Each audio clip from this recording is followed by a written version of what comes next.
live from New York. It's Saturday night. We're not in New York. We're in Los Angeles. It could have been put in Los Angeles, though. What up, bro? I knew you were going to be right on time.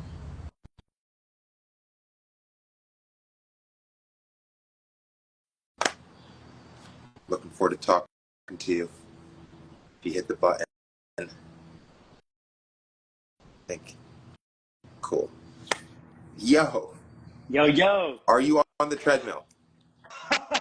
I love that. I I'm on love my that. at-home little stepper. Yes. That's amazing. Trying to Stepper? keep. So what is Sorry, it? not stepper. It's the walking pad. Sorry. Oh, yeah. I had that for 2 years and it started pooping out on me and I haven't replaced it yet. Oh, really? Yeah, I need to. I mean, I've been pretty good. Like, it's not something that I use as like a treadmill. It's just one of those things where like I can do this. I'm basically 1 mile an hour when Yeah. I'm typing, so I don't push it to that limit. So hopefully it lasts me a pretty long time. But I do have a bike right next to me, which is what I typically use. Okay. Before how much was the walking pad? Dude, this one was like on Amazon for like $250 or something like, or Oh, even less, maybe anywhere between 200 to 250. okay, because the one that I got was for like 200, but I definitely killed it. Like I was putting at like 6.5 sometimes, Yeah, you're and just moving like it. watch. Yeah. I killed it. Yeah. Yeah, I think this should last me. This should last me just because again, I'm not putting that much strain to it. But I guess it just depends. They're little. They're not a legit treadmill, but Right. it gets the job done at least for at least people that work from home and are just sitting all day. So Yes. I love it. gets the I love it. job done. But yeah, man, finally nice to meet you. Same, bro. Same. You got the good face, like the death face. It's coming in. Yeah, and with these little face patches that I have here, once that's gone, it's even worse, honestly. No, So I can definitely see it already. it it, So it hides it, but yeah, yeah, man, I feel good. I feel good. fuck yeah, I'm happy to hear that. All right. So I'm terrible at small talk, so I like to hop into it. Are you down? I'm ready. All right. Okay. Cool. First question I got for you is, I would love to hear your interpretation of what you've seen and what you understand about the project. Well, basically, not knowing too much is basically you're trying to build a team. You're trying to build a team of the best natural bodybuilders in the world. Um, Not sure if it's like I think it was more so like a competition between everyone. You just trying to get everyone you possibly can, all the top naturals out there. And I'm not too sure if it's more so as like a building a big team or a more so as a competition between everyone or a competition to see who's going to be the best natural bodybuilder depending on a certain amount of categories and competitions you're going to have people do. Not really sure, because now that I think about it, as bodybuilders we compete to show off our physique, right? We're not out there doing 225 for reps. We're not doing vertical leap jumps or anything like that. So now that we're talking about it, I'm actually interested to know kind of like the idea behind it. But that, Happy to. yeah. Yeah, that's cool. Okay, cool.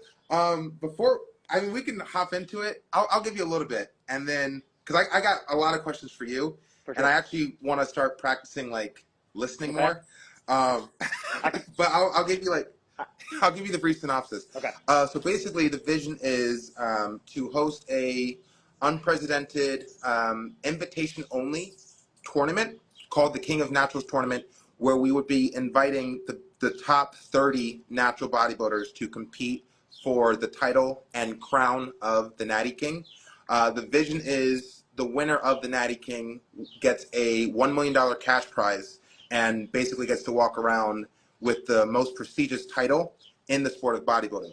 Now that goes for the Olympia, the enhanced side of the sport as well, due to the fact, the reason why I want it to be specifically $1 million cash prize is because it would be a historical value for the history of bodybuilding as a whole. That's why I wanted that. And it would stand to reason that whoever wins is the biggest athlete in the sport. Okay. Yeah. I mean that's exciting for sure. Yeah. So that's the end goal. The trick is to basically telling the story that leads us there. So when I think of the best stories that involve real life characters, I consider WWE, because within the WWE universe, you've got characters such as like Undertaker, who is played by Mark Calloway. You have characters like John Cena, who plays John Cena, but it's an exaggerated version of himself. So you have all these different kind of characters within the WWE universe, all working to legitimize the WWE Championship belt. So that's what the Natty King project is intended to do. The athletes that I'm adding to the roster are intended to legitimize the title of the Natty King crown. And the way I like to do it as a storyteller is use the power of kayfabe by basically exaggerating certain aspects of the athletes that I'm working with to epic proportions. I want to get superpowers in there. I want to get like, I have in mind one athlete who has the ability to time travel from like different points in the history of humanity. And we would actually be able to show that in the format of a movie or a TV show or what have you. It's a multimedia Yeah, project that allows for different avenues and forms of content to be presented across this whole, what we're calling the Nattyverse. dude, that's amazing. Yeah, What yeah. what's your background in school? And like, I feel like, I mean, you definitely have to have done something in, whether it's film, you know, creation, Yeah, to have that, you know, creativity and that vision. You know, you have to have. You probably watched so many movies and shows, you know, throughout your lifetime to just a lot. have that. Yeah, no, for sure. Yeah. Okay, well, honestly, my background has always been in film. Okay. When I first started, in my head, it was going to be like, I'm going to be the next Denzel Washington. That was back when I was like a teenager and I wanted validation and affirmation that I was special. So I thought that the talent that I had to share with the world was acting. And I thought that I would get the recognition that I so desperately wanted through that path. Then as I continued to age, I took up a passion for writing. And then through writing, I understood that it wasn't so much as writing that I truly loved, it was the art of storytelling. Because I personally believe that storytelling has the best opportunity to actually change the collective conscious on a massive level. And I feel like that is what's necessary for us to move into the next phase of our humanity. If that answers your question. Yeah, no, for sure. Yeah. So, okay, your turn now. How long you been in bodybuilding? Man, I like bodybuilding. I started late. I started early 2021. Okay, Early okay. 2021 is when I got in it. I got my coach, started working with him December 2020, December late 2020, and by August, I think it was August 2021, I was already doing my first show. So that's really where like everything started for me. Have you noticed since you started competing back in 2021, do you see your physique? Like, do you rate your physique against your competition? Like, how do you make assessments as to like where you are in the pecking order, if you do at all? I focus on me being better every single year. That's what I focus on. I focus on making my own improvements and knowing that every time I step on stage, there is improvements that have been made. That's how I measure my progress. Not really against anyone or any other competitor, because at the end of the day, you never know who's going to show up. Like that's Right, what these shows you never know who's going to show up, and especially as a natural where I could compete in a tested or non-tested show, you're going to get what you're going to get, right. depending where you go. So um, it was a big eye opener when I competed in my first show in 2021.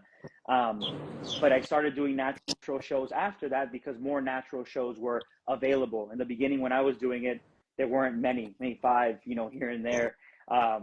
And now there's just so many because like natural bodybuilding, at least in the NPC, is really starting to rise up. Yeah. So there's a lot more opportunity. Now I know there's other organizations. You got the OCB, the WMBF, INBF, but I was never introduced to that when I first started. I was introduced right into the NPC, and I have my reason why I feel like I just kind of stuck with it. But now more than ever, that big wave is really starting now.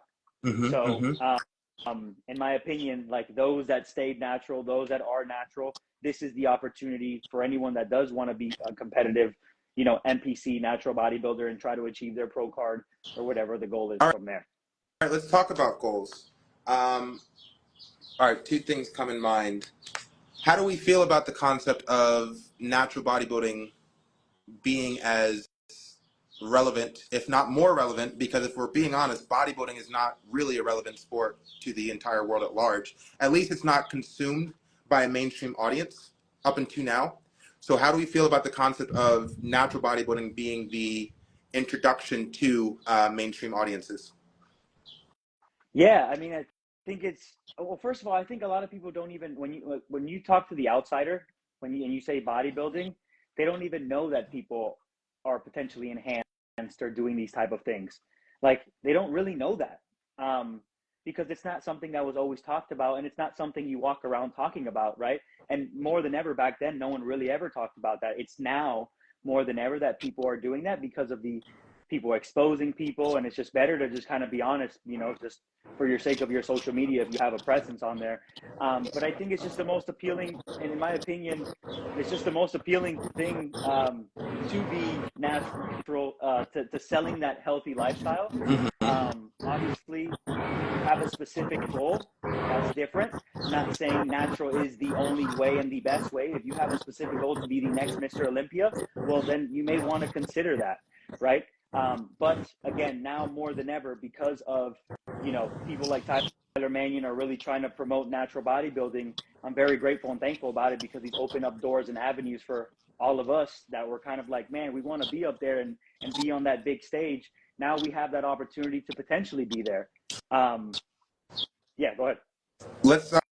Could you elaborate on the best case scenario? Let's say, in my opinion, the best case scenario is that the Natty King is a huge success and becomes one of the most important cultural moments in the history of sports and entertainment. Like, that's my vision.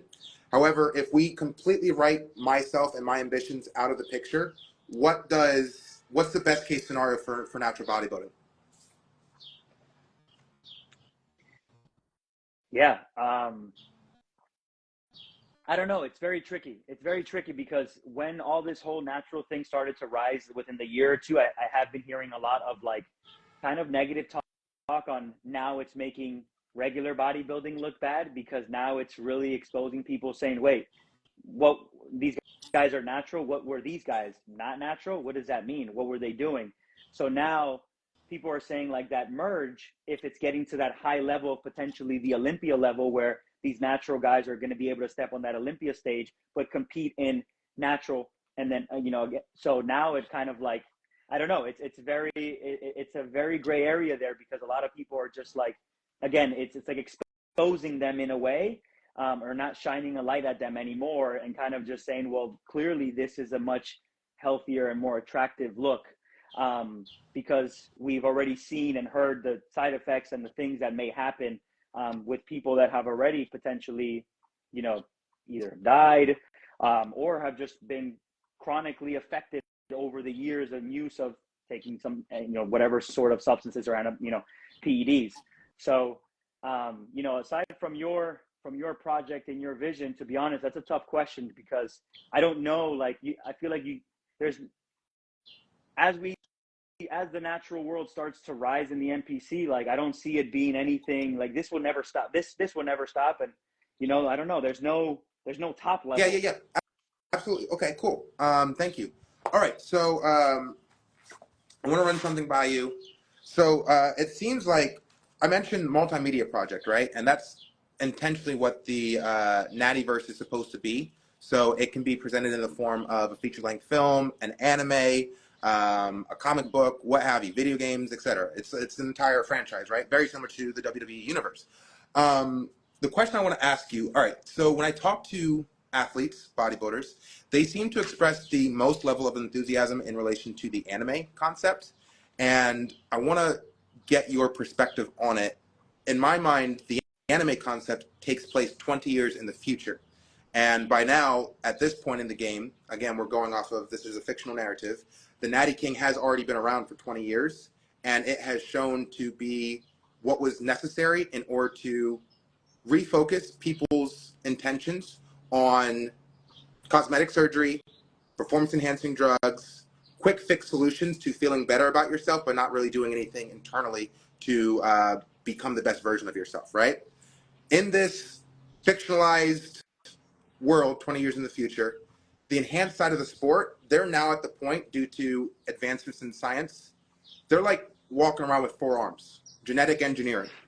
They got like 4-armed bodybuilders competing for the Mr. Olympia, right? On the Natty King side, they understand like they are the last line of defense for representing true natural human potential and the value, the limitless value that that prioritization has. What are your thoughts on that? Dude, you're like rocking my world right now. Just hitting a baseball home run. It's like the vision. I'm like, holy crap! Did not expect any of this. I'm kind of new into the anime world. Been watching a bunch of like Dragon Ball Z and started watching Baki. Now it's like within my prep, people are like, you got to watch this stuff. So man, you think like when you said 4 arms, I'm thinking Mortal Kombat. You know, I'm thinking things like that. But I don't know, man. It's like a hard question for me to ask because like, or for me to answer. I'm sorry, because I feel like it's hard. It's hard for me to grasp, being that I'm just fairly new into the anime, and I'm not really like grasping like what I guess what you're really asking me to be able to answer. Well, yeah, I'll be more clear. How do we feel? I want to imply you're familiar with The Simpsons, right? Yes. So the cool thing about The Simpsons and other cartoon shows with writers, they sometimes successfully predict the future. Mm-hmm. And like, let's say if The Simpsons say, "Oh, Donald Trump's going to be president," and that episode came out in, I don't know, 1985, and then you fast forward and now he's the president, shit like that. The game that I'm playing is implying that this is the direction that we are heading in society, where the masses are going to be clamoring for this freak show where we can do whatever we want. The advancements in science and technology are always happening, and they're always being normalized. And my concern, my true concern, and the thing that I want to display in future storytelling is that I don't know if we as a species should be normalizing these alterations to our natural physiques and natural bodies. I don't know if we should be normalizing them to the extent that we will have the ability to. Yeah. I mean, definitely not. Definitely not. I don't think I know there are people that kind of promote it in a fancy way without saying do this. You know, you should do it because it's freaking amazing for you. But I think more. I think more than ever now. It's just, man, again, tough question, man, because it's with social media. With social media, young influencers blowing up and being popular on potentially on some sort of enhancement, or now the new thing, young, low testosterone, TRT, safe. You know, it's cool. I can do that. It's really safe. But you're at 22 doing that. That's going to take you for the rest of your life. You know, so now a lot of people are doing this and getting on these things. So now more than ever, and social media keeps rising. Social media gets more popular, and more people are getting influenced nonstop. So yeah, like you said, like this is one of those things that can potentially just keep growing, and it's one of those things that we, you know, with our vision and what we talk and what we preach, want to try to, you know, shift that focus from a lot of these, especially the young generation, because that's where a lot of the young generation, that pool, is getting stuck in just like this glamorized world of take a little thing here and there, and your life changes. You know, it's the fanciness of the attraction of what I got, maybe the confidence boost that comes with it, the females or males that come with whatever, right? But it's very attractive.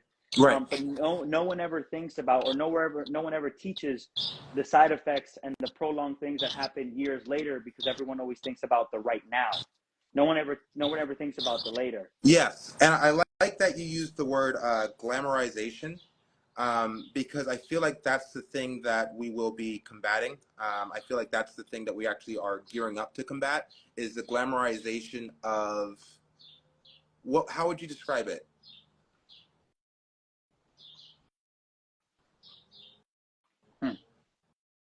I'm getting distracted by the birds in the background. Very nice. Yeah, I just noticed them too. I don't know. It's just it's attractive. It's very, again, it's people get stuck in only the attractiveness of the result and the outcome of what people are getting out of whatever substance or PED that we're talking about. So again, don't really know how to answer that one. Yeah, it's tricky, man, because when you think about it, what is the motivation for a person to hop on steroids? What's the real motivation?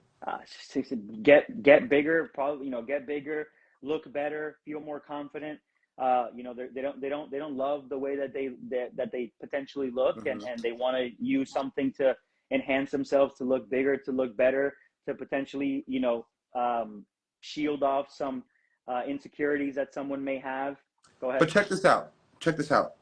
Would you say that people are taking steroids because they see someone else taking steroids and they like how that person looks? 100%. That is also a main reason why some people do it, and have no other reason but that. Right. Okay, all right. So if we wanted to combat that, we would just have to offer an alternative path that is just as attractive. Yes, but the only issue there is time. No one see, this route is going to take you, and look like this is going to take you this long. Right. This route is going to get you here and bigger in this time, right? No one's willing to wait. People want results now. This is why when it comes to people dieting and things like that, people look for the quick fixes, right? It's how do I get from point A to point B super fast? And that's the most attractive thing about, right, whatever it is you end up taking. So here's the big question for you, my friend, and I'm looking for your feedback. What if the reward for staying natural, even though it takes longer to reach that vision of your best self in physical, mental, and spiritual form, what if the pursuit of that path leads you to next level superhuman abilities? I mean, if you ask, the thing is, you're asking someone that is willing to go that route no matter what, right? It's harder, right? Maybe if you had someone that wasn't willing to go that route, I'm willing to go that route no matter what, right? That's just yeah. So here's the thing that I'm noticing is, and you kind of hit the nail on the head. If we're looking to appeal to people who are thinking about steroids, then we have to change the carrot, like we're chasing after something, right? You're a natural bodybuilder, you're chasing after a thing. An enhanced bodybuilder is chasing after a different thing, right? So let's say this King of Naturals tournament comes to fruition in 2028, which is the year that we're eyeing. And then there is $1 million cash prize for the winner of the King of Naturals tournament and all this prestige and fame, right? In theory, an enhanced bodybuilder who chooses to take steroids and get their IFBB pro card and go the route of hopping on the Mr. Olympia stage, right? We're essentially matching the same motivations for a natural bodybuilder by creating the King of Naturals tournament. Yes. Because if what the athlete is aiming for is glory, prestige, fame, recognition, the top. Yes, exactly. Then if we were to have an equivalency to the Mr. Olympia, then it would set a standard or precedent for future athletes to choose the path between natural and enhanced, knowing that they can experience glory in both forms. Yes. How do we feel about that? That glory is the thing that we're using as motivation for the people who would not be natural if the Natty King did not exist. That's tough because I don't think everyone does it for the glory. I don't think natural bodybuilders have been doing it for the glory at all up until this point. Yeah. Otherwise, it would be famous. It would be like a bigger deal. Yeah. I guess that's tough because natural bodybuilding. I mean, it's not about the glory. I mean, especially again right now, there is no top. You just now you're able to get in and get in with the cool kids, if you want to call it that. Yeah. Yep. So you having that vision to be able to create something like that could be very appealing. Could be very appealing to the you know the natural world, but I think you know your vision is so powerful and it's so passionate and it's coming from the heart, and you can tell that just by talking with you and just how you are when you talk. But I feel like what most people would shift themselves to is more so the focus of the money aspect of it. I know, bro. But what he said, $1 million? Well, like that's more than like what they offer in like over the yeah. That sounds way better. Like forget the glamorous part. I just win $1 million. Right. And that's because I guess the society is motivated by money. That's true, Because money is life changing. of course. Let's be honest. But it is, and it can definitely buy you nice things. But it definitely won't make you happy. And that's And not even like what natural bodybuilding is all about. exactly. If anything, natural bodybuilding, you're paying way more when you're doing these shows because you got to pay for all these tests. And I'm like, seriously, if you want to test me, why am I paying you? Yeah. All these Yeah. natural shows that I'm doing, I'm paying way more. I'm like, dude, this is ridiculous. Yeah. Yeah. So here's the tricky part that I'm actually really struggling with is I personally want to reward people for choosing to stay natural, but I'm struggling with the concept of rewarding them in the same ways that enhanced bodybuilders are rewarded for hopping on gear. Because if the reward for hopping on gear is potential glory, fame, money, Mr. Olympia status, right? And I'm replicating those rewards for natural bodybuilding. Yes, it's for a good reason. It's for like a healthy, prioritization of health and wellness and longevity, but it's the same reward. And I don't know if those rewards are noble or something that we should prioritize. Yeah, no, that's hard. Yeah, you are in a very hard spot there, because your vision is awesome, but you have to offer something to these natural competitors that are gonna want to storm your way and want to be part of this. And now that I think about it a little bit, the I don't want I don't think it's more so the glamorous part of it, but what attracted me to you when I don't even remember how I saw you or like where you popped up, but when you were talking about I want the best natural bodybuilders, right? The first thing that came to my mind was, hey, what about me? Like, I want to be known too. I feel like right now in my life as I'm growing, I consider myself to have the potential to be one of the best natural bodybuilders in men's physique in my category, to be one of the best natural bodybuilders. So when now I start seeing that, I'm nobody. I'm not known. I'm not one of those influencers that went viral overnight or has this crazy big following. I'm none of that, right? But now when we start talking about the competitive aspect of it, I'm there trying to show up and be like, I need to prove myself in these shows and show my worth through my winnings and competitions, right? But when I saw that, I go, hey, like I want to be there. I want to be known because I know I can be. I know I can be. I know my reports have been showing that in my progression, and I know that I'm on route to be doing that. Like I know I'm trying to be in one of the hardest and most credible forms in bodybuilding is I'm trying to be a natural IFBB pro, which is something a lot of people don't get to say, right? You can say you're an OCB pro, an IMBF pro, WMBF pro, but an IFBB natural pro it's a lot harder, especially now where it's still like iffy, like are all those guys natural? Maybe not, but like I've always said, I'd rather compete against someone that has just recently, hopped off gear than being on it all up until the show. Yeah. You got a way better Yeah. chance of competing on someone like that. But Yeah. I don't know. It's hard because again, what attracted me to you was the glamorous part or the attractiveness and glamorous part of just like, hey, I want to be known as one of those top natural bodybuilders. I want to be known. Don't forget about me. I'm behind here. Like, Yeah. so I don't know. Again, that's a very hard question, and it's obviously a piece of the puzzle that you're going to have to really figure out and put together to be able to get everyone to storm your way. Yeah. Obviously, having those, I'm calling them superheroes or stormtroopers, right?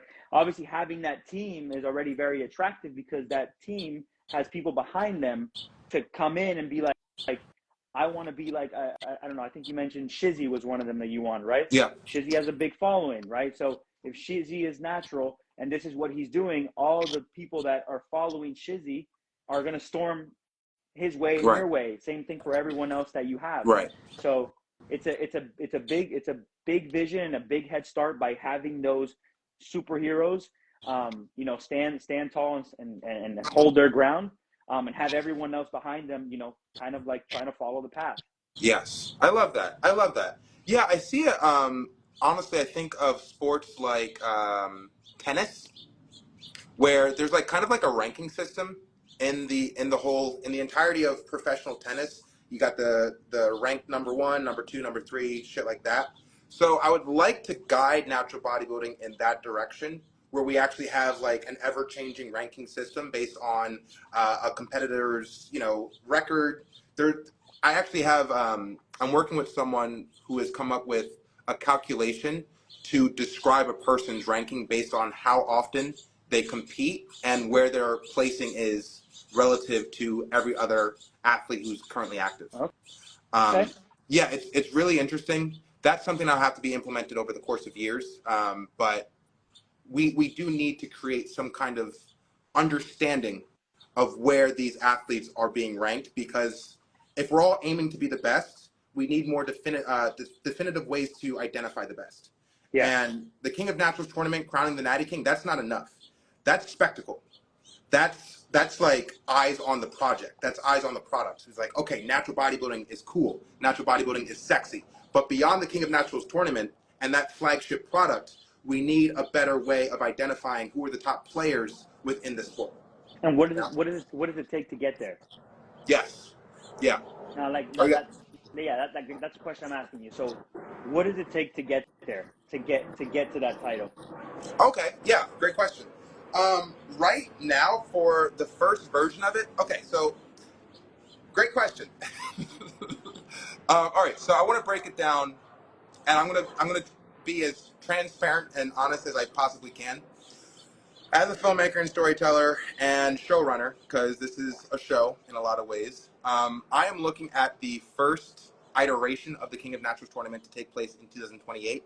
From there, the ideal scenario is I would have it show up like every 4 years, very similar to the Olympics. Cool. Where in 2028 we have the first one, and then the next one will be 2032, and on and on and on. With each iteration, it becomes bigger. It becomes more inclusive, where we have more divisions, more genders, things of that nature, right? For the first one, I'm looking to have 30 rosters all competing for one division, which is basically the best natural bodybuilder around. It's a blend of classic and open physiques, right? After that, the next iteration, should things go exactly as they're supposed to, in 2032, we would have more divisions. Makes Yeah, sense. yeah. But the way that I'm casting athletes for this iteration in 2028 is it's a cross between great physiques and can I tell a story around your name and likeness. So, for instance, we have 5 athletes currently on the roster. Myself, my story is greatest storyteller of all time. That's what I'm aiming to go down in history across all of humanity. Shaun Fury is the greatest storyteller of all time. Then we have my training partner, Valley Muscle. His story is rags to riches. He comes from a turbulent background, grew up in gang violence. Father wasn't around, and we're showing his rise to a level where he pulled himself out of the gutter through will and determination and making smart decisions. And he gets to be a role model for other individuals who have been in that position or who can relate to his background, right? Then we've got Zach Moore. He's fighting for a cause. He's a type 1 diabetic, and he's looking to raise awareness within the diabetic community that his condition is not preventing him from achieving greatness, yada, yada, yada. Then we've got Josh Manoy, who is, I'm kind of casting him as like, are you familiar with Street Fighter by chance? Yeah. Well, not like the That's okay. whole, but yes. Yeah, well, I'm kind of casting him as like a lone wolf type character where, he's very focused on his own development, and he kind of is like a ghost within the natural bodybuilding world. He like shows up, does a really great job in the competition, and then like disappears, and we have no idea where he's at. And we build like a lot of mystery around that character. Like I want to go like do a running joke where he's often like West African jungle wrestling lions in his spare time. You know, that's why we never see him. He definitely looks like he would be doing something Exactly. like that. Exactly. It's going to be fun. It's going to be fun. And then lastly, we have Oscar Moscat, who is just like a genetic freak of nature, you know. And I would tell his story of like he was born with supreme genetics primed for natural bodybuilding. And this is what that looks like. Yeah, he was born with the four arms, basically. Exactly. Pretty much. So as the roster continues to deepen, every person I invite to be a part of it, I'm looking like, what story am I building around this person? What's the character? What's the brand? What's the persona? And I'm asking them, are you comfortable with this? You know, are you comfortable with how I would like to tell your story in relation to the larger picture of greatest story of all time? What if someone doesn't have that crazy, like that much of a crazy story behind them? Make it up. So, okay. So that's it's yeah. Go ahead. Yeah, I'll give you an example. I'll give you a great example. All right. So I hope it works out this way tomorrow. Do you know he's like an OG in the natural bodybuilding sport. Do you know Alberto Nunez? Alberto Nunez. Yeah. So hair? He is yes. And beard. Yes. You know him? Yeah, I've seen him. Yes. Yeah, a lot of people know him. I don't like. I'm supposed to hop on IG Live with him tomorrow. I want him to be the sixth person. Okay, I want him to be the sixth person to the roster, and I was like super excited about the character that I want to pitch him, because like I'm all about scalability, and I'm all about like my favorite stories as a storyteller are epic in scope. You know, like one of my favorite moments in cinema is like sitting in the theater watching Avengers Endgame, and like Captain America, he just got Mjolnir, and he hears like in an earpiece like Falcon saying on your left. And then everyone comes out, and it's like a huge moment. That's what I'm looking to create for the Natty King. You know, I want to create a moment of that epic proportion, right? So, yeah. So for Alberto, I want to invite him to see if he'd be willing to play a character, because if you look at him, he's got this kind of, in my opinion, like a timeless look so far as his beard and his hair is concerned. It's like you could place his look in like the 1900s or even further back, like 1700s. Maybe he's like fighting in the Civil War. On, you know what I'm saying? On like the Union side, right? So as a filmmaker and a person who's creating the Nattyverse, I would like to pitch him the concept that he is a time traveler who is jumping from multiple bodies that keep reoccurring through reincarnation over the course of humanity's time span. That's crazy. Yeah. And the reason that he's choosing to compete in the King of Naturals tournament is because he has seen the timeline where the Natty King was not crowned, and he knows that that timeline is not conducive to a prosperous world. So he competes to crown the Natty King because he knows that's what's required in order for humanity to become more successful. That's crazy. So do you have, without listening to other people's stories, because I'm sure you're grabbing ideas from someone's actual story, because you might actually gather their real story and put your twist to it. But do you have ideas already for other type of stories you'd like to create as characters? So that means you'd have 30 of them. No. I build off of who I'm talking to. Got you. Yeah. So like right now we're having a conversation, and you already understand that we're only really doing, for the first iteration, classic physique and open. We're doing like a merge between the two. Yeah. So as I'm talking to you, as I was leading up to this conversation with you, because we scheduled this like a week ago, right? I have been playing with, okay, how would I get you in the project? How would I tell your story right now in 2025 if we know that we're not really looking to do men's physique until like 2032? You know what I'm saying? I'm like a very long-term thinker, so I'm able to like process and make plans that don't occur until like 8 years in the future. You gotta think ahead. As a storyteller, you gotta, it's an amazing gift to be able to, one, tell a story, period, and keep people engaged. That's the hardest part of storytelling, right? So, but yeah, you have to be able to kind of, I can tell your brain is one of those that just gathering information, logging it, holding it, storing it, and then thinking about what's ahead. And that's awesome. Yeah, but again, it's really fun. You need that, especially with the vision that you have. I'm kind of the same way, not to your extent, but I'm the same way when I'm thinking of my creations of my YouTube videos, especially like on show day and the preparations. Like I want to tell this story leading up to the big day, or how I want to make it more dramatic, and whatnot. So I'm actually glad that you said that, because one thing that I've been thinking about in the past couple of days is, so I feel like a lot of this is being done for like my own satisfaction, like the whole scale, the whole scope, right? Because we already acknowledged that if I were completely out of the picture, if I didn't exist at all, then your optimism suggests that natural bodybuilding will have its own kind of spotlight, maybe not as like epic as the Natty King, but it will, based off of the way that Tyler Mannion is starting to prioritize it and stuff like that. Natural bodybuilders will be more seen than ever before, Yes. right? Yes. I acknowledge that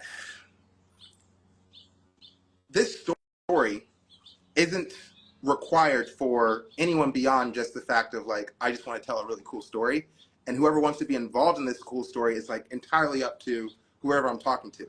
So I'd like to better understand what's the appeal for an individual who isn't thinking about like time travel and fucking superpowers and shit like that. Like they just watch the Avengers and go like, oh, that was a cool movie. Let me go on with the rest of my fucking day. You know, I'm trying to figure out what is the appeal beyond just bright lights, flash, and like huge budget. Yeah, that's tough, man. Yeah, I mean, your project is your vision's there. Like your vision is awesome, but the project itself, the attraction is where you have to nail. Like the attraction is what you really have to get very creative. Because I think the most attractive thing is trying to get those natural bodybuilders into your story. It's to tell the story for everyone that's not in that show, to be able to keep going that route and want to be that, and want to be that, like that. That's the hard part. It's not the let me get the Alberto, let me get the Shizzy, let me get no, because that is kind of probably the easier part of the project. But it's how do we keep telling this story for everyone behind you and everyone that we want to lead to understand or teach that this is the route that you should be going, so on and so forth. So like that's the hard part, I think, in my Damn. opinion. Yeah. Yeah. It's a tough sell. Yeah, it is. It's a tough sell. It is because like we talked about, like the only really appealing thing, if we were to just talk about it now, for some people would be the potential glamorous part of being known as the one and only natural Natty King, or I just won $1 million. Like that's right now. I think right now that is the most appealing thing for most people. If you were to talk to them, it's like, yep, the money or the fame, and it's unfortunate though. It's unfortunate that like that's where everyone's mind goes. Yeah. But it's the same reason why when people talk about PEDs and stuff, they talk about the quick, the now. That's going to get me looking good, jacked, fast. How do I get, and people think that that's going to come with the fame. That's going to come with the money, the potential sponsorships. Like that's what a lot of the young generation is thinking. If I do that, I might be the next Alex Eubank, right? I might be the next Trent Twins and blow up, or the Sam Sulek and blow up like them. But unfortunately, that's not the case for a Right. lot of people. You just end up stuck with just taking all these Yeah. PEDs, and that's your life now. Man. Yeah. Yeah. It's I haven't talked about it yet, but I'm really gonna have to consider this whole concept of like fighting fire with fire. And if we're comfortable with using like $1 million cash prize, fucking world renowned fame, and like that's the selling point for the Natty King, Yeah. Yeah, because like when I think about I didn't watch it, and I said I would. Still haven't watched it yet. But for example, like Mr. Beast, he just did his game show, right? Obviously, people want to do the game show because of the money, not really the fame. Like you win a Mr. Beast show, like it's not like you're walking around, I just won Mr. Beast show. No, you just won $1 million or whatever the prize money is. But again, that's really it, right? That's really where a lot of these people, that's where their drive is. But at least with the Mr. Beast stuff, there's a whole game. There's a whole game. There's a whole obstacle. Again, I haven't watched it, but I'm assuming it's a bunch of these games and things like that you Squid have to Game. last. Yeah, exactly. Yeah. So as a natural bodybuilder to do this, what are we demonstrating besides the physique to show that we are the Natty King? For a CrossFitter to be named the fittest on earth, right? Because that's what they are. When you win the CrossFit Games, you are named the fittest on earth. What did you do to deserve that? Because when you look at bodybuilders, like physique wise, I think that physique looks a little bit more appealing than a CrossFitter if we're going to stand next to each other in a physique show, right? But these people are named the fittest on earth because of what they can do with their bodies, right? With their bodies, being able to do all types of Olympics, Olympic lifts, cardiovascular, endurance, bike, swim, gymnastics. Like, they're able to do everything, and that's why they are named the fittest on earth. Why is the Natty King named and crowned the Natty King? Like, so it's 20 years later, story be told. It's like, what did this guy do to become the Natty King? Are you asking? Yeah, in a way, but like, that's what I think. That's like the all these gaps need to be filled in. So when someone does ask, it was like, yeah, well, this is what they did to get or to be crowned that or to be named that. I get it. All right. So within the context of anime, it's gonna have to be, best way to say it is aura. It's gonna have to be aura.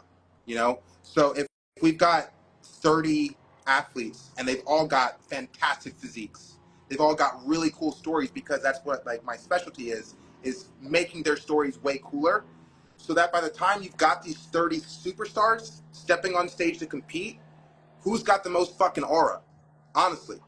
And again, this is in the context of an anime, so it's like aura can translate to energy. Aura can translate to, whatever we want it to mean and however we want to define it and describe it. Like, that's my job as a storyteller. So in real life, we're telling that story that's leading into 20 years in the future. So we're playing by those rules. Energy, aura, best presence, mind, body, and spirit. We can see that this person is fully in aligned with their purpose. They know that there's a Natty King. They know that they're supposed to be this person. If we can see that, then it's up to the judges, obviously, to like make their decision. But that's the story. That's what we're selling to these athletes, is that you know that you're the Natty King.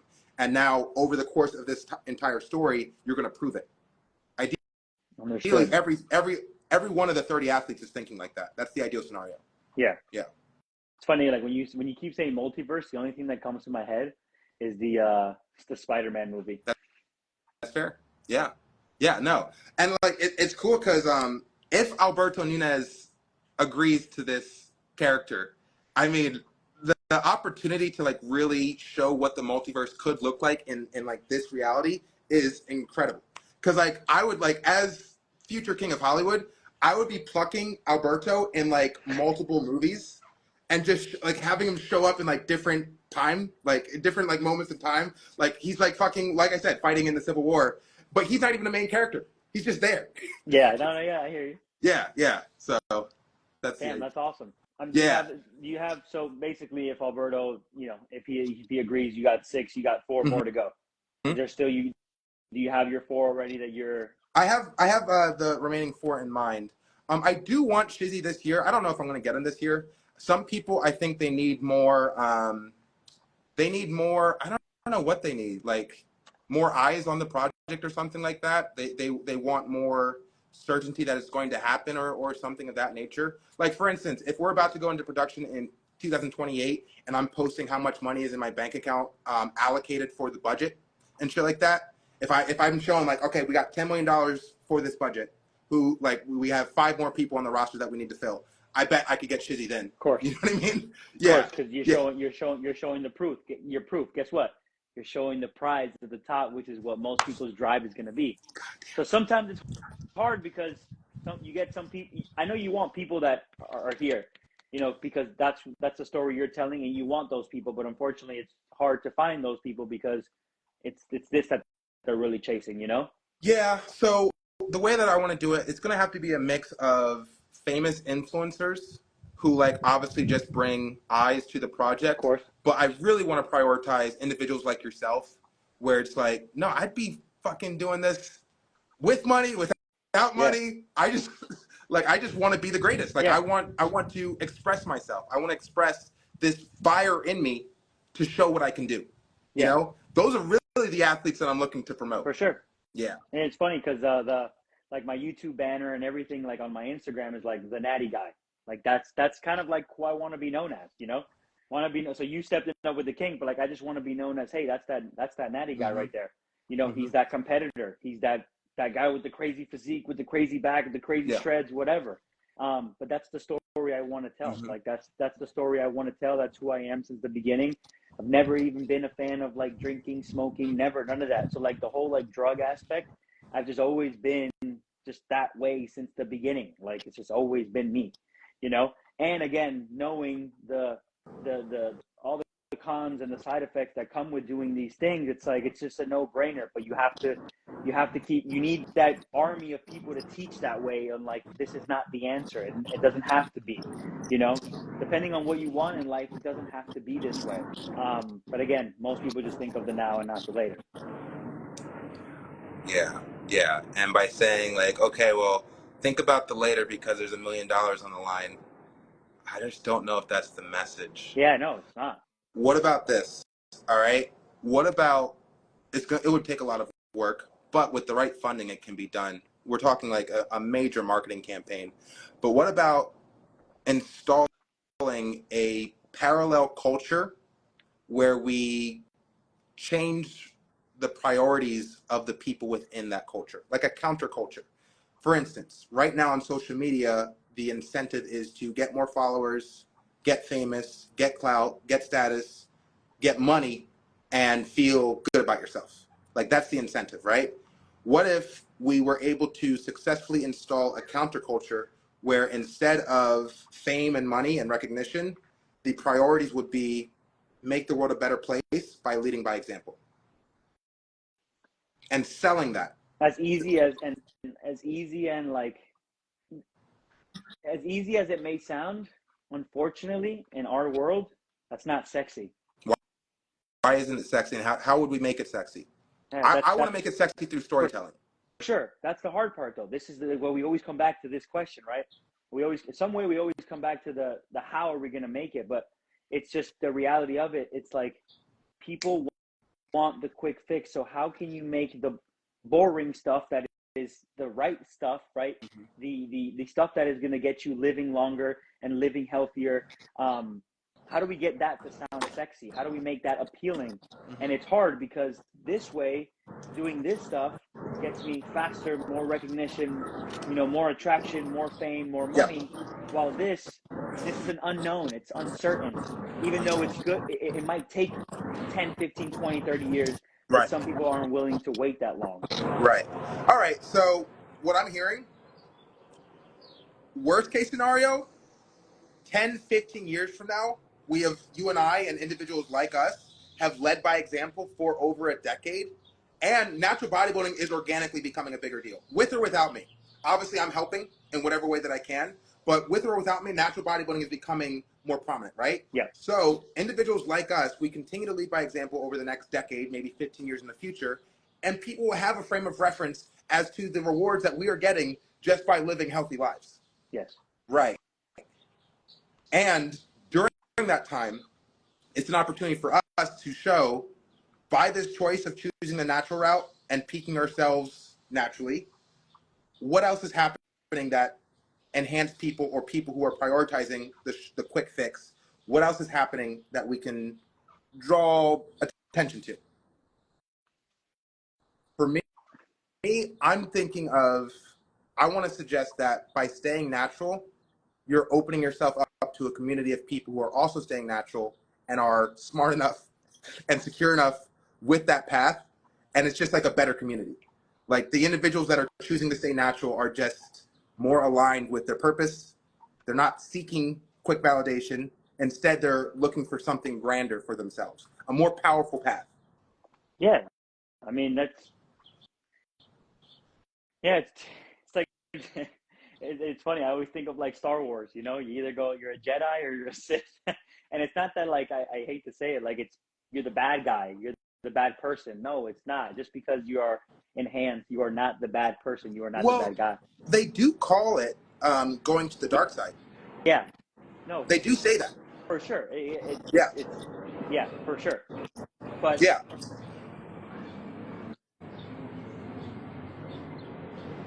Again, I just know it because like when I teach and talk to my clients and when I teach and I preach this stuff, unfortunately it's just not the basic stuff, doing the easy stuff consistently more often than not, over time in the bigger picture, it's hard to sell because it's not as sexy for most people. So like I don't know, man. We got to figure out how to sell it, man. Yeah, that's the piece of the puzzle that we really have to figure out, because it's just saying staying natural, you live longer, you can still achieve an amazing physique. It, it's just not, like, in my Yeah. opinion, even though I choose to be this way and whatnot, for the majority of the people, it's not that appealing. Now, most people already don't want to be the biggest walking thing, right? Like, the average person just wants to look good and have a nice six pack and stuff, but they're still not willing to do the simple stuff and wait the time, right? They still find a way to maybe not go completely in this route, but what kind of shortcuts and stuff can I take to try and get there, even if it's not considered enhancement or PEDs? Yeah, they're always People looking for, like, now, hey, you take fat burners? What about fat burners? Can I take fat burners? They're just everything, looking for anything. exactly, Yeah. anything. And Yeah. like, when I talk about literally the basics on starting with sleep, sleep, like, seriously, bro, yeah, sleep, training, nutrition, like, when you talk about that and then just like lowering your stress, it's like, that sounds like way too easy, but like really boring. Yeah. So again, like, and you probably already get this at, like, this point in the conversation, but I'm interested in gamifying the process of staying natural and chasing after the peak version of yourself. Gamifying so as to say that you can turn the journey, the natural journey, into an epic tale of evolution that leads you to a final destination that is outside of your imagination. So taking that to you, now we're talking to you. What's like the best? What would be the greatest thing that you would want to have happen to you so far as your aspirations are concerned? And when you're talking to me, it's always sky is the limit. It is always the best case scenario as to how you would like your life to turn out. Are you saying in regards to like a competitor in natural bodybuilding? Honestly, what I'm saying is I want you to give me a vision that you truly would like to experience in your life that could essentially be the culmination of all of your hard work and focus and determination that allowed you to experience that moment. What does that moment look like?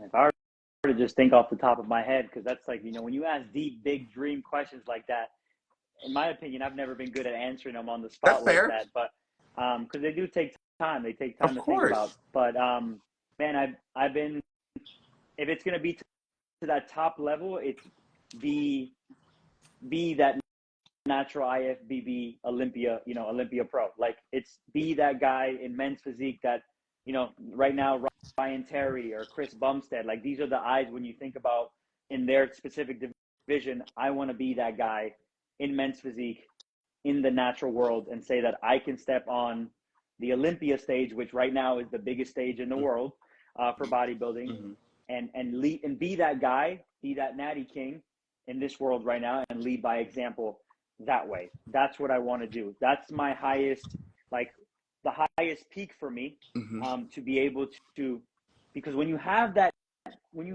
credibility, like, it's easier to sell that way. It's easier to sell that route. For example, I saw Greg Doucette on a podcast with Jay Cutler, I think, and I think Jay Cutler asked him. He said, do you think Chris Bumstead, being who he is now, has influenced people to like not be on PEDs or whatnot? And I think he said no. I think if anything, he influenced people more than ever Mm-hmm. to be, especially the young generation, to be on PEDs, because people want to look like him. People want to be Yeah. like him, despite the fact that maybe he might say that, you shouldn't do this or whatnot. But it's because of what he has and, what he looks like. So yeah, again, to answer it, it's going to be me being that. And I have that on a vision board and a card that I write, that Love that. I'm someday going to be the Mr. Olympia in the natural organization, whatever it is they Love it. figure out and come up, and Yeah. how they do it. Love it. Love it. Okay. Beautiful. Thank you for that. All right. What do you love about life that's not considered grand? Like, what are the things that you cherish on a daily basis? What are you grateful for? My wife, being able to spend time with, being able to spend time with her. and being able to do things like I'm grateful that I have a job that I can be anywhere I want. I can be able to help people by coaching people, by teaching my ways, and helping people feel better, feel more confident, and letting the fitness, their fitness journey lead them to a lot better things and opportunities in their life. That's not just themselves, but better relationship with whoever they're with. Just being more confident, and their work and their social life, whatever. But we are so all driven like this: work, hustle, because that's what we're taught when we want to make it, when we want to live, when we want to make more money, that sometimes we never take a step back. And I realized being a go-getter and always wanting more is awesome, but you always have that wall that's right there, and some people get to that wall and never turn right and turn around and never keep pushing through. But when you have something to, like, be very thankful and grateful for, to spend time with, it keeps you going. And that really humbles me and keeps me just like being able to work hard and focus on just having that other life of me that's not just always this, having that support system, whether it's family, friends, wife, girlfriend, boyfriend, whatever it is. Recently, throughout my years, I've realized more and more and more how important having that support system and just being around the people that you love more than anything is really what's going to make you happy, and finding that peace, and allowing you to keep doing what you're doing. Because if you're not happy in life, like you're not happy with the things you're doing, with the people that you're around, man, it's going to be a long life, Yeah. And obviously I work for the purpose of myself wanting to share my message and teach and hopefully be that higher standard where people are looking up to, but also trying to work hard for living a life that I want to, with whomever I'm with and whoever I want to bring with me, Yeah. That's a great answer. All right. And then the other one that I had for you is, what value would you give to, let's say, being on a 30-man team, the likes of which has not been yet recorded in human history, of greatness? What value would you give to being a part of a team that's all great men? Well, as a competitor, I know for myself, I'm not one of those guys that's the biggest guy on stage, right? I never will. I never will be one of the bigger guys. I'm always going to be known for, my posing and my aestheticness on how I pose and create that illusion of looking way bigger than what I really am, my conditioning and stuff like that. But aside from all that stuff, one thing that I've always brought to the table and I've always been known for is my energy. Like that to me is everything, because one thing, I think Tony Robbins said this, where energy flows, energy goes. So like, your energy is very attractive. You coming in here smiling, talk. We've never met before, right? But the fact that we're able to do this, and the fact that the minute you're on here, you're talking, you're so positive, it enlightens me. It brings that energy out of me. But if you were in here, so gee, like, this is kind of like, well, I mean, yeah, like, look at you right now, right? But you can't even fake that shit. You can't do that. It's not who you are. Yeah. It's not who I am, right? So one thing I've always been known for is just bringing that energy no matter what. I've always been like in a team, whether I've been the team captain of whatever team I'm in or not. I've always been that person that's trying to bring everyone up no matter what. If I got to run to the back of the line and push the last person and go, I will. Trying to be that motivator, that person that's just constantly bringing the hype, bringing the energy, bringing the noise. And that's always who I've wanted to be, because that person makes everyone feel alive. And sometimes people are afraid of being that person. They want to, it's always like, for example, when you're in class, someone may ask, the teacher has a question. No one, even though you know it, you're sure of it, but maybe you're a little bit scared or nervous. No one answers or raises their hand until that one person does. Then everybody raises their hand, right? But when you got that one person that's willing, that's not afraid of anybody's opinion or whatnot, and is going to stand up and do it, then everybody goes. Like, be that leader, Yeah. right? Yeah. Be that leader. Don't be Yeah. afraid. Show that, and everybody's going to follow. Yeah. That's just who I've always been. That's amazing. Amazing. I love that. Okay. Yeah, the thing that I'm kind of dealing with when it comes to assembling this roster is, again, when it comes to storytelling and kayfabe, which is like the art of telling a narrative story that leads to a desired outcome, I'm all about stakes, right?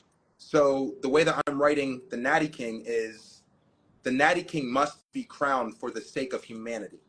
If we do not crown that champion, that reality or that timeline is doomed to infighting, world wars, science taking over the world, AI getting so incremented into like society that we're just getting fat and dumb and being leached off of by the people top in charge, right?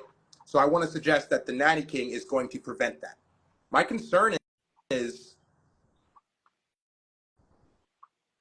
if I'm aiming to make that as real as possible, so far as perceiving it, we're able to perceive like the stakes. My concern is that whoever gets on the roster, they just want to bodybuild. Like they didn't fucking sign up for. You get what I'm saying? Yeah. Yeah. So it's like that's something that I'm literally spending time thinking about, like, because I'm comfortable with it. I'm comfortable with making those stakes real. Yeah. But that's me. Yeah, you're right. Because now you're asking people to act. Yeah, but like the thing is, we're not acting. This is real. This is real. Like the stakes really, like it's going in a bad direction so far as society is concerned. Yeah. No, you're right about that. But like what you said, the problem is that you're having is having these top bodybuilders. You're not just going to be a top bodybuilder in this, right? Yeah. There's a little bit more to it. Yeah. Now, I'm slapping you a story.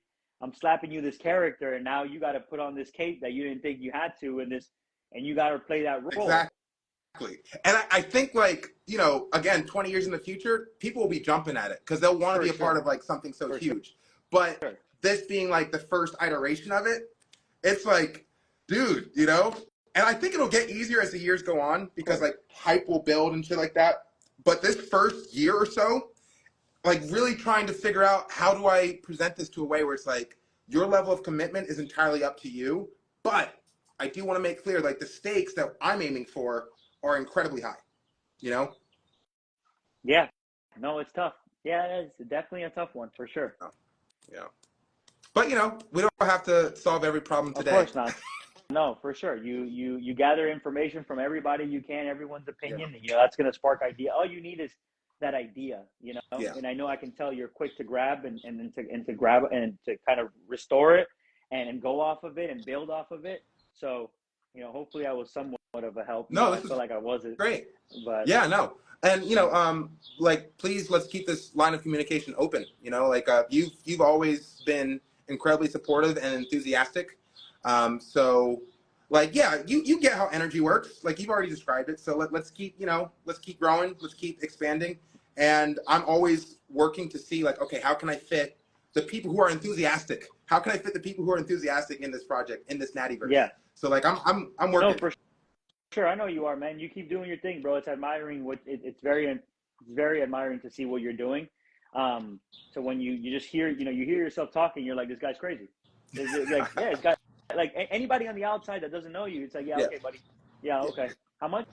Yeah, okay. And like all the things you want to do, the anime creation. But again, that's the role of a storyteller and someone that has a vision. Now it's just a matter of creating it. But I know I've watched your stuff, from the short time that I've been following you, that you are doing all the things that you possibly can. You're taking the steps to making this possible, even though it's 4 years from now or whatever, the 2 years from now, whatever it is.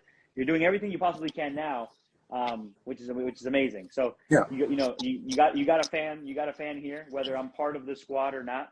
I'm a fan of the vision, and I'm a part of the vision no matter what, whether I'm on the team or not. That's I'm that person on the back end no matter what. If I'm there or not, helping to try and push everyone, come with me because this is where we want to be. This is where Absolutely. you should be going. Absolutely, absolutely. That's the portal we all got to go through. Yeah. All right. So last closing thoughts. Well, before we go into closing thoughts, I have 2 questions for you. How do you feel about acting? Yeah. I've actually always wanted to be a superhero. I've actually always when I growing up watching Spider-Man and all that Love stuff, it. I've always wanted to be in like Hollywood and things like Dope. that. When I tried a little bit, I think I didn't meet like the requirement when, when I would sign up, the height. The height was always thing. I was a late bloomer, so like I didn't grow till like senior Mm-hmm. year. Mm-hmm. Um, Mm-hmm. so I knew that I was always like height wise for modeling and things like that. I got more tried to get more into fitness modeling and like fitness active modeling. Mm-hmm. But my physique and myself kind of blew up years later. Like I look my best now, Mm-hmm. Mm-hmm. Yeah. Yeah. And then obviously for like fitness modeling, there's a specific look. Can't be too big or anything like that. Can't have too broad shoulders or back, because it needs to just kind of look at the appeal, whatever it is they're looking for. So Mm-hmm. that's something I've always for sure wanted to do. Okay. Okay. Do you watch movies and TV Yeah, shows? Okay. Okay. Do you have any favorite movies that stick out at you? I'm a big fan of all the Avengers. I'm a big fan of all the Star Wars movies. Like, Good. a big fan of all. I mean, not all of them, but at least the beginning. Too Fast, like the Fast and the Furious things. Once it became a whole action thing, after that, I'm like, okay, now we're just doing backflips off cars in the air. Like, I like that. it's just not it. Fast and Furious is good. Yeah. Then you got older movies like Space Jam. Like when I grew up watching Space Jam, I was an athlete, so I watch every sport movie you can think of. I love those stories, those type of stories of the winnings and the losings and where they came down from, you started from, and Okay. build Yeah. themselves up from. Okay, I'll be able to figure something out. Yeah, for sure. You're not going anywhere. And last question I have before closing thoughts are any interests, like give me a list of your interests outside of bodybuilding. Like anything, like hobbies, interests, things that you like, just things that you're a fan of about the existence of your life. Traveling, Okay. being very adventurous with all that stuff, traveling the Okay. world. I used to be, until recently, I stopped playing because of bodybuilding and was just trying to make smarter choices. A semi paintball player, so a divisional semi paintball player. Um, Basketball, my dream was to someday play in the NBA. Again, height definitely wasn't part of my genetics. But sports has always been around me. I love sports. I'm a quick learner. No matter what the sport is, put me in there. I'll learn it quick. Recently started playing pickleball here where I'm at. Now I'm officially obsessed with pickleball. It's like all I love doing aside from training. Man, and I'm a very easy person, man. I'll do anything and everything. Like I enjoy. I'm someone that loves to experience life, and I'll never not do something if I've never done it. Like I want to be able to try it, to know that, like, it's like, for example, when we talk about food, my sister's always picky with food. It's like, how do you know what you like if you never tried it? You have to be willing to at least like be open-minded to try it.